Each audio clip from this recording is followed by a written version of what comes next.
Hey Dylan, thanks for doing this, man. Hey Gavin, good to see you. Hey, so I wanted to do just kind of a get together with you and a couple other folks from the church that are involved in working with kids, working with students, and kind of resource parents during this time, give them something to think about, some nuggets for how to deal with their kids, how to be good parents while their kids are at home, and Sure. thought of you with your work as a school counselor. So, I know most people already know you, but thought, we'd start out just by you introducing yourself and telling us a little about your work, what you do as a school counselor, what that's looked like during this time. Yeah, of course, I'd be happy to. So I work for Baltimore County Public Schools, and I'm a school counselor at Franklin Middle School in Reisterstown, Maryland. And as a school counselor, we wear a lot of different hats, but primarily we focus on the academic, social, emotional, and career development of our students. And we work with them in a number of different capacities. So that can look like individual counseling. It can sometimes be in small group. It can be more instruction based through guidance lessons, things like that, and crisis response. So I work with roughly 450 students, and my school is grades 6 through 8. So we have one counselor per grade level at my school. Wow, so you work with a lot of students at the same time. A lot of students, a lot of students. Yeah. And when you say crisis care or crisis counseling, what describe a little bit about what that means? Yeah, sure. So I think when you think about crisis response and crisis counseling, it is speaking specifically to when there's a safety concern with students. So if there are concerns related to self-injury, self-harm, suicide, different things like that, grief and loss. If there's anything where we have to contact child protective services, if there's abuse or neglect, those would all be kind of crisis responsive services. Gotcha. Okay. So what would you say that's the majority of your work, or what kind of percentage? Um, I think it ebbs and flows. It certainly isn't the crisis response, I wouldn't say is the majority, but there are a number of mental health needs within our school and our community. So I think the mental health piece probably takes up 50% or so. More specifically, crisis response might be, 10 or 15%. Gotcha. Okay. So what does that look like during COVID-19 with the crisis and everything? You're at home. Are you still reaching out to students, or what is there good communication from the county? Bad? So, yeah, that's a great question. For this week, we've primarily done online trainings and professional development.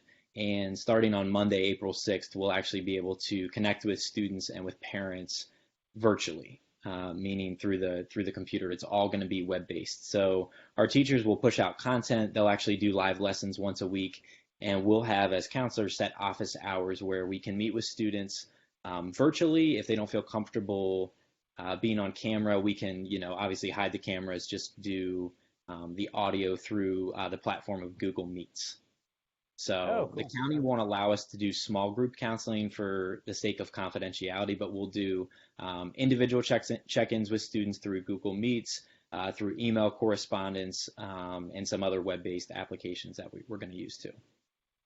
Wow. Okay. So a lot of Zoom time. Yeah, exactly. And I think the primary focus of our job during this time will be to check in with students, to talk with them, about their safety, about their level of comfort, how they're managing their stress and anxiety during this time. And I think really the academic piece is going to be secondary at that point. Will help a lot with making sure that students have access to necessary resources. A lot of our students, are on free and reduced lunches. We want to make sure that they're getting meals, that they're getting nourishment that they need, access to technology, and just kind of managing some of those different, troubleshooting some of those things with our students as well. But I think helping them stay engaged with their schoolwork when they're not physically in the building, when they're working from home, is definitely going to be one of our biggest challenges.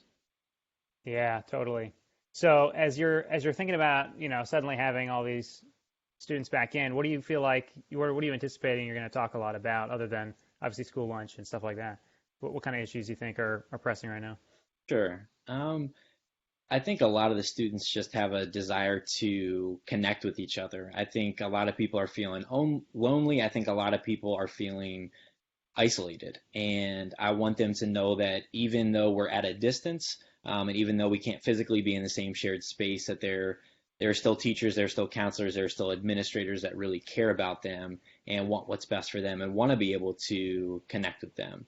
So I think a lot of it is going to be validating and normalizing some of those feelings, but also giving them tools, giving them resources for ways that they can manage and kind of cope with some of those things. I think one of the most challenging things for me as the counselor is maintaining that confidentiality and that privacy. So when students are sitting at home in their living room or their dining room or their kitchen and they're connecting with me through a video chat, it's really not the same dynamic. It's not the same shared space as when they would meet with me at school in the privacy of my office behind closed doors. Their siblings are running around. Their parents might be working from home. Their parents might be coming in and out of the house back and forth. And so my concern is that students may be hesitant to be completely open and Mm, honest and vulnerable with me about some of the yeah. things that they're experiencing, especially if some of that stress and anxiety is coming from challenging family circumstances, which a lot of times, unfortunately, it is.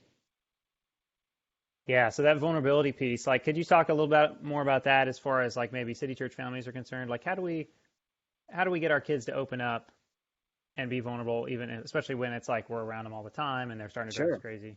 Yeah, that's a great question. And I think the most important thing is that we want to validate and normalize how kids are feeling. And so, of course, I think as parents, even though I'm not a parent myself, I think a lot of parents want to provide that reassurance and to comfort them. And that's a really important thing. But I also think it's important for kids to know that it's okay to not have all the answers and that this is something that is new for all of us. And it's going to be a learning experience that we're going to have to work through together and letting them know, hey, you know what? I'm a little bit nervous. Hey, I'm a little bit scared too. And we're going to work through this together as a team and that they're not alone in how they're feeling. It's really a worldwide kind of shared experience. And I think that that's going to help them to be more open and more vulnerable about what they're experiencing and what they're going through. Yeah, that makes a lot of sense. Do you feel like how does that vulnerability piece play into their mental health, and why is that so important, I guess? Yeah, I think it's easy to have a very surface level conversation with somebody. I mean, we do it all the time, even with good friends or when we're at the grocery store. We say, "Hey, how are you doing?" And a lot of times it's you just say, "Hey, I'm fine," or "Hey, I'm good. How are you?" Even though there's a lot more that's going on kind of beneath the surface, right? And Yeah. so I think as parents, as families, we have to be willing to dive into some of those deeper conversations, which can oftentimes be very uncomfortable. And I think I would encourage parents to not shy away from those more challenging conversations for fear that I'm not going to have the perfect answer, right? Or I'm not going to be able to Mm. answer all the questions that they have. That's okay.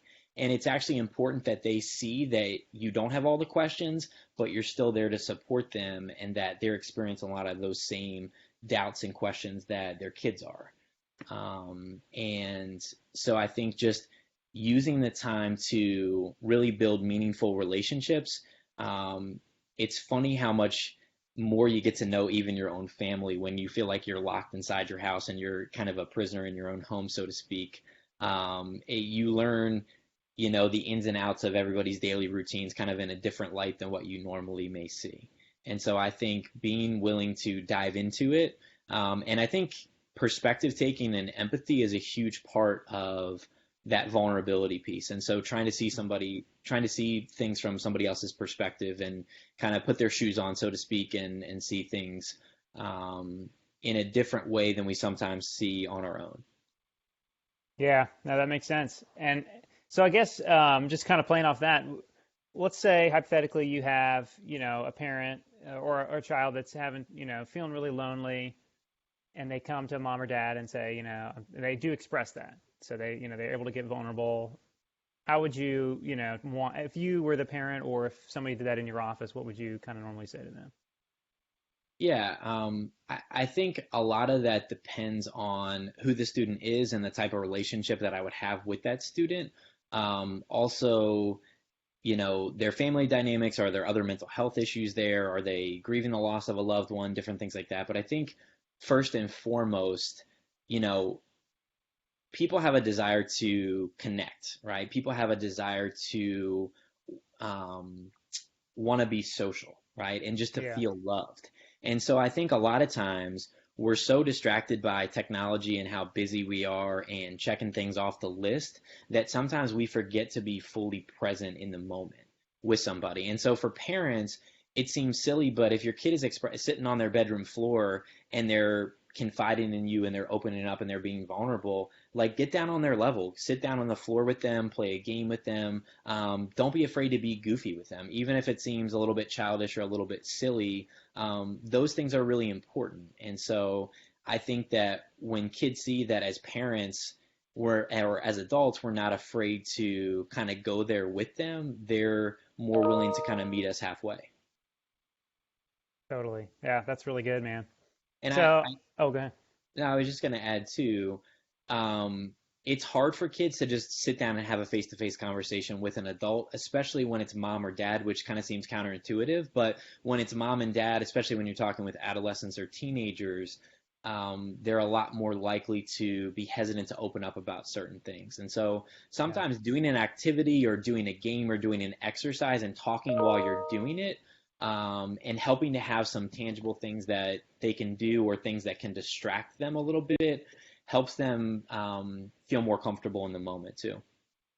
No, that makes a lot of sense. I mean, Jordan and I are definitely connecting more when we're walking, around the neighborhood and during the day and getting out some fresh air or moving around for sure. Mhm. So, I mean, another thing I know parents are struggling with is just having to do school at home. And obviously, you're not, an educator, but thinking about going back to school, what kind of things do you think we should be thinking about as far as anticipating some of the challenges of that transition, Sure. whenever that may be? Yeah. I think there's a lot of things that we can be doing right now that are going to help to better prepare students for that transition ultimately when we go back into the physical school building, whether that's later this year or that's next school year.